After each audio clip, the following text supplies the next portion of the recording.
வணக்கம். சிவன் மாந்திரிகம். இந்த மாந்திரிகத்தில் சர்வ வசியம் செய்யும் அஞ்சனமை செய்யும் ரகசியம். சர்வவசியம்.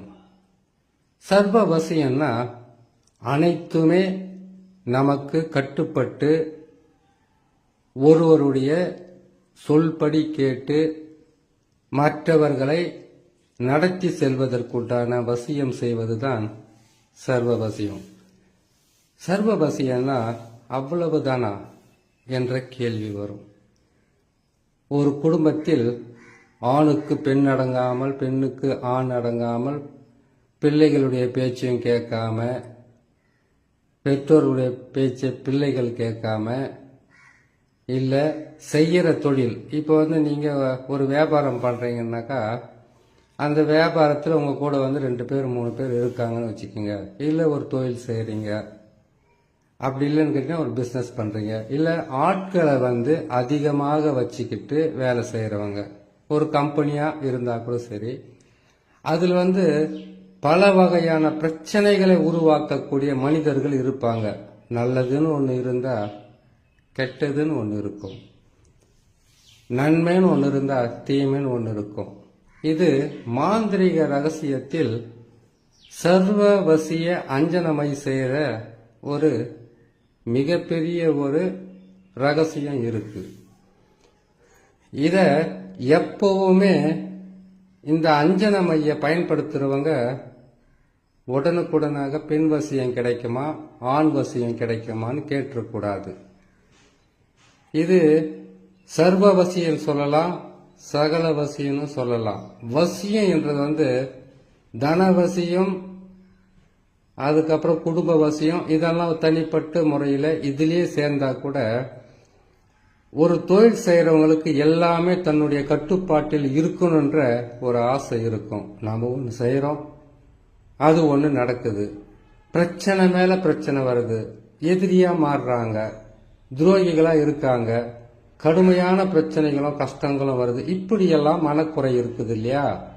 தொழிலாக இருந்தாலும் சரி, வியாபாரமாக இருந்தாலும் சரி, குடும்பமாக இருந்தாலும் சரி, இல்லை கணவன் மனைவியாக இருந்தாலும் சரி, எதுவாக இருந்தாலும் இந்த சர்வ வசியத்துக்குள்ள எல்லாமே கட்டுப்படும். இந்த சர்வ வசிய மை செய்யணும்னு கேட்டீங்கன்னாக்கா அதுக்கு சில விதிமுறைகள் இருக்கு. வசியம் செய்யணும்னு நீங்க முடிவு பண்ணிட்டாவே அதுக்கு மூலிகை வசியம்ன்றது எந்த பாதிப்பும் கொடுக்காது, தன்னையும் கெடுக்காது, தன்னை சார்ந்தவங்களையும் கெடுக்காது. ஆனா சில தவறான மூலிகைகளை எடுத்து அதுல வசியம் செய்தா மிகப்பெரிய வெற்றியை கொடுக்கும். நாம இல்லைன்னு சொல்லல, ஆனா அவங்களுக்கும் பாதிப்பும், அதை பயன்படுத்துகிற உங்களுக்கும் சில பாதிப்புகள், ஏன் பல பாதிப்புகளை கொடுத்தோம். அப்படி இந்த வசிய அஞ்சன மை செய்வது நாட்கள் இருக்கு. முதல்ல மூலிகைகள். இந்த மூலிகையை எடுக்கணும்னு கேட்டீங்கன்னாக்கா முதலில் உங்களுக்கு மூலிகைகள் எடுக்கக்கூடிய மூலிகை மந்திரம் தெரியணும், மூலிகை சாப நிவர்த்தி மந்திரம் தெரியணும். நீங்க எந்த மாந்திரிகத்தை பயன்படுத்தினாலும் பரவாயில்ல, இந்த மை இருந்தா, இப்ப நீங்க மாந்திரிக தொழிலே செய்யறவங்களா இருந்தால் கூட உங்களுக்கு ஜனவசியம் இல்லாம இருக்கலாம். ஜனவசியம் இருந்தா தானே தனவசியம் இருக்கும், வாக்குப்பளிதம் இருந்தா தானே ஜனவசியம் ஆகுவாங்க. அப்படி ஜனவசியமும் இருந்து தனவசியமும் இருந்து தொழில் வசியம் இருந்து அது நடத்தி கொடுத்தாக்கா அது ராஜவசியம், சர்வவசியம். ராஜவசியத்துக்கு இன்னொரு மை இருக்கு, அது இன்னொரு பதிவில் போடுறோம். அப்படி இருக்கும்போது இந்த சர்வவசியம் செய்யணும்னு கேட்டீங்கன்னாக்கா அதுக்கு சில மூலிகை வேர்களை எடுக்கணும்.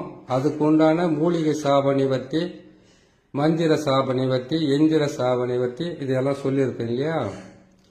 மந்திர சாப நிவர்த்தின்றது ஒவ்வொரு முறையும் நீங்க மாந்திரிகத்தை பயன்படுத்தும் போது மந்திரத்தை சொல்லணும்னு கேட்டீங்கன்னாக்கா ஓம் மந்திர ராஜ்ய வித்மகே மகா மந்திரைய தீமகே தன்னோ மந்திர பிரசோதயத் என்ற மந்திரத்தை சொல்லணும். ஓம் என்ற இடத்தை சேர்த்துக்கிட்டு எந்திரங்களை சுத்திகரிக்கும் போது ஓம் எந்திர ராஜ்ய வித்மகே மகா எந்திரைய தீமகே தன்னோ எந்திர பிரசோதயத்தின்ற மந்திரங்களை சொல்லணும். இந்த மந்திரங்களை சொல்லி நீங்க அது வந்து ஒவ்வொன்றும் செஞ்சுக்கிட்டு வரும்போது உங்களுக்கு அந்த மந்திர சாபம் விலகி எந்திர சாபம் விலகி உங்களுக்கு அந்த மூலிகைகள் வந்து வசப்படும். அதுக்கு வந்து கன்னி நூல் காப்பு கட்டி ஆணி வேறு அறுபடாம பூஜை செய்து அதை நீங்க பிடிக்கிட்டு வந்து நீங்க உங்களுடைய வேலையை செய்ய ஆரம்பிக்கலாம். எப்பவுமே மூலிகைகளை எடுத்தா வெயிலில் வந்து வெயில் சூரியனுடைய கதிர்வீச்சுக்கள் மூலிகை மீது படாத நேரத்தில் அந்த மூலிகை எடுக்கணும். அதே மூலிகை வந்து உங்களுக்கு நிழலில் வந்து காய வைக்கணும். காஞ்சதுக்கு பிறகு பச்சை கற்பூரம் முதல் கொண்டிருந்து பூங்கற்பூரத்தை போட்டு தர்ப புல்லை போட்டு அதை எரிக்கணும். அதை எரிச்சு சாம்பலாக்கி அஞ்சனா தேவியினுடைய உதவியோட அஞ்சனா தேவியினுடைய மந்திரங்களை சொல்லி அந்த அஞ்சனா கல்லை வாங்கிட்டு வந்து கல்வத்தில் போட்டு சுத்தமாக அதை வந்து அரைச்சி 3 சாமம் 2 சாமம் 4 சாமம் அரைக்கணும். அரைக்கிற நாள் வந்து வெள்ளிக்கிழமை பௌர்ணமியில் வரக்கூடிய வெள்ளிக்கிழமை அமாவாசை, வெள்ளிக்கிழமையில் வரக்கூடிய அமாவாசை, இங்க நல்ல நாட்களில் வந்து பயன்படுத்தி அமிர்த யோகத்தில் செய்து இதை பயன்படுத்தணும். உங்களுக்கு மந்திரங்கள் ஏற்கனவே ஒரு பதிவில் போட்டிருக்கேன், அது கேட்டு தெரிஞ்சுக்குங்க. இப்போ வந்து கேட்டீங்கன்னாக்கா இதுக்கு வந்து நீங்கள் எடுக்க வேண்டிய மூலிகை பார்த்தீங்கன்னாக்கா முதலில் செந்நாய் உருவி ஆணி வேறு அறுபடாமல் எடுக்கணும். ரெண்டாவது கேட்டீங்கன்னாக்கா மிளகு சாரணை வேறு எடுக்கும்போது வடக்கு திசையாக இருக்கக்கூடியதை எடுக்கணும். ஆலமரத்து புல்லுருவியை எடுக்கணும். அது வந்து சுத்தமா எடுத்துட்டு வந்து அந்த இலைய கூட விடாம இடிச்சு அதனுடைய சாறை எடுத்துக்கணும். அதனுடைய தொக்கை நல்லபடியா காய வச்சு அதையும் நீங்க மையாக்கி வச்சுக்கணும். அதுக்கப்புறம் காளான் இருக்கு பாத்தீங்களா, காளான் இடி காலத்துல மழை காலத்துல இடி விடும்போது அந்த காளான் வரும். அந்த காளானை வந்து எடுத்துக்கலாம். அதுவும் உங்களுக்கு நல்ல மை செய்யறதுக்கு உங்களுக்கு உபயோகமா இருக்கும். அதுக்கப்புறம் வெள்ளைச்சாரணை வெள்ளைச்சாரணை வந்து அது சாம்பூலன்னாக்கா முழுசா எடுத்துக்கணும். வெள்ளை எருக்கன்னாக்கா வடக்கு திசை கிழக்கு திசை போகக்கூடிய வேரை எடுத்துக்கணும். அதுக்கு கன்னி நூல் காப்பு கட்டணும். சரிங்களா? அதுக்கப்புறம் கேட்டீங்கன்னாக்கா கையான் தகரை வேர் எடுக்கணும். அதுக்கப்புறம் வெள்ளெருக்கன் வேர் அதனுடைய சாம்பலை எடுத்துக்கலாம், அதுவும் சொல்லியிருக்கேன். வெள்ளை விஷ்ணு கிராந்தி, இதுதான் முக்கியமானது. வெள்ளை விஷ்ணு கிராந்தி வந்து நிறைய கிடைக்கும். வெள்ளை விஷ்ணு கிராந்தி கிடைக்கிறது வந்து கொஞ்சம் கஷ்டமா இருக்கும். இது வந்து சர்வவசைன்றதுக்காக இதை சேர்த்துக்கலாம். இதை சேர்த்துக்கிட்டு இது கூட வந்து புணுக்கு, ஜவ்வாது, கஸ்தூரி, அதுக்கப்புறம் கேட்டீங்கன்னாக்கா முக்குடல், இதோட சேர்த்து வாசனை திரவியங்கள் வேற என்ன இருக்குன்னு பார்த்து சேர்த்து இது எல்லாமே ஒரு பதப்படுத்தி வச்சுக்கிட்டு அஞ்சனா தேவியை மனசுல நினைச்சுக்கிட்டு வாழ்வு புத்திரனை மனசுல நினைச்சுக்கிட்டு நீங்க இதை வந்து அரைக்க ஆரம்பிக்கணும். இதுக்கு வந்து உங்களுக்கு நான் மந்திரத்தை ஏற்கனவே சொல்லியிருப்பேன்னு நினைக்கிறேன். சரிங்களா? அந்த அஞ்சனா தேவியினுடைய மந்திரத்தை நீங்க பயன்படுத்திக்கலாம். அப்படி இல்லைன்னு கேட்டீங்கன்னாக்கா உங்களுக்கு தெரிஞ்ச மந்திரத்தையும் நீங்க பயன்படுத்திக்கலாம். சரி, அதுவும் இல்லாத இதுவும் இல்லாத ஒரு மந்திரத்தை உங்களுக்கு நான் சொல்ற பாருங்க. ஓம் ரீம் ஐம் மன்மத மோகன ராஜய வசிய வசிய சர்வ வசிய வசினிய வசிய ஓம் மன்மதாய ஓம் சர்வாய ஓம் பத்தினியாய ஓம் நமச்சிவாய ஓம். இந்த மந்திரத்தை நீங்க சொல்லிக்கலாம்.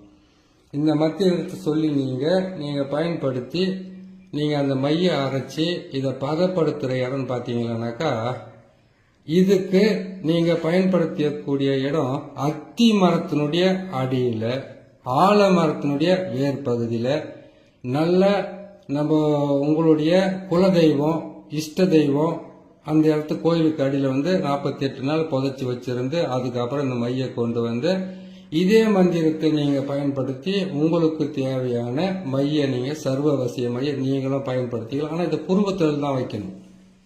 ஆணா இருந்தா வலது பக்க புருவத்தில் வைக்கணும், பெண்ணா இருந்தா இடது பக்க புருவத்தில் வைக்கலாம். உள்ளங்கை உள்ளங்காலில் வைக்கிறதும் பழக்கம் உண்டு. இந்த மைய நீங்க அரைச்சி பயன்படுத்தி 48 நாள் ஒரு மண்டலம் கழிச்சு எடுத்து உங்களுக்கு தேவையான அனைத்து வகையான ஜனவசியம், தனவசியம், சர்வவசியம் செய்துக்கலாம். ராஜவசியத்துக்குன்னு தனியா இருக்கு, நான் அதை போட்டுக்கிட்டு வரேன். ராஜவசியம் இருக்கு, விலங்கு வசியம் இருக்கு, அதுக்கு சர்வவசியம் இருக்கு, ஜலவசியம் இருக்கு, பல வசியங்கள் இருக்குது. பேய் பிசாசுகளை வந்து வசியம் பண்றதுங்கிறது அதெல்லாம் போயிட்டு யார் பண்ண போறாங்க? இருக்கிறத நான் போட்டுக்கிட்டு வர்றேன், தெரிஞ்சதை சொல்றேன், கேட்டு பயன்பெறுங்க. இன்னொரு நல்ல பதிவில் உங்களை நான் சந்திக்கிறேன். நன்றி, வணக்கம்.